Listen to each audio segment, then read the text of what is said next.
si është gjendja e një pronari I cili të vonon rrogën dhe kur të jep rrogën ta mangëson ata.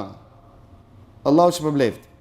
S'ka dyshim se pejgamberi Allahut ka thonë, jepjani rrogtarit shpërblimin para se terët gjersa në ballin e tij.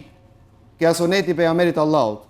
Pra se shkojnë në shtëpi, është mirë që ati me ia dhon rrogën. Kështu ka thonë pejgamberi sallallahu alaihi wasallam. Dhe pejgamberi Allahut na ka porositur që ndaj atinve që janë nën kujdesën që I kemi të jemi më të mëshirshëm. Para transmeton, kujtoheni transmetim Ebu Mesudi, I cili thonte, tha e mora u idhnova me robin tem, e mora të rahi, dhe I mshojshnë. E mas meje, njani më thonte, ja Eba Mesud, tha mirë po unë, tha prej I dhërimit nuk e ndëgjojshë. E pastaj më përsëriti disa erë, e kur e ktheva kokën, e pash pejgamberin sallallahu alaihi wasallam dhe më tha, ja Eba Mesud, tha Allahu është më I fuqishëm se ti.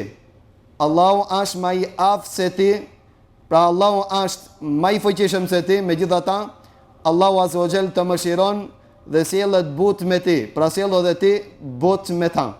Ta pastaj thash pejgamberit Allahut, wallahi, mo prej kësaj dite nuk e dëmtoj dhe nuk e preki me dorë asnjë rob.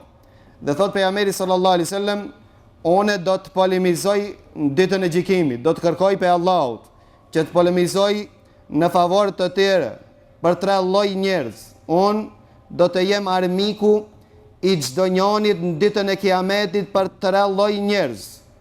I pari prej atinve njerëzve, apo njani prej atinve njerëzve që e ka cek pejgamberi sallallahu alaihi wasallam me një hadith, thot dhe ai I cili nuk ja jep rrogën rrogtarit, ai I cili ja han hakun punëtorit. Pejgamberi Allahut e ki armik në ditën e kiametit.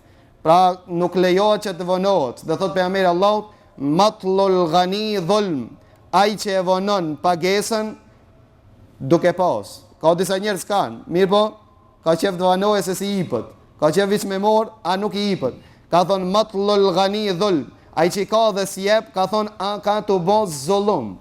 Zullum është vetëm me javënu, nëse ke mundësi. Nëse s'ka mundësi, atëherë do me thonë ka regula specifike të cilën duhet gjithashtu dhe ai ta pret nëse nuk ka mundësia, mirë po mundësia e parë që të jipet jepja para se ta bëjsh armik tonin pejgamberin Allahut. Pejgamberi Allahut thot, unë do të polemizoj para Allahut, pra unë do të jem advokati I tij ditën e gjykimit, atij që ju ka ngongër haku apo nuk ju ka dhënë rrogën. Allahu, Allahu, Allahu.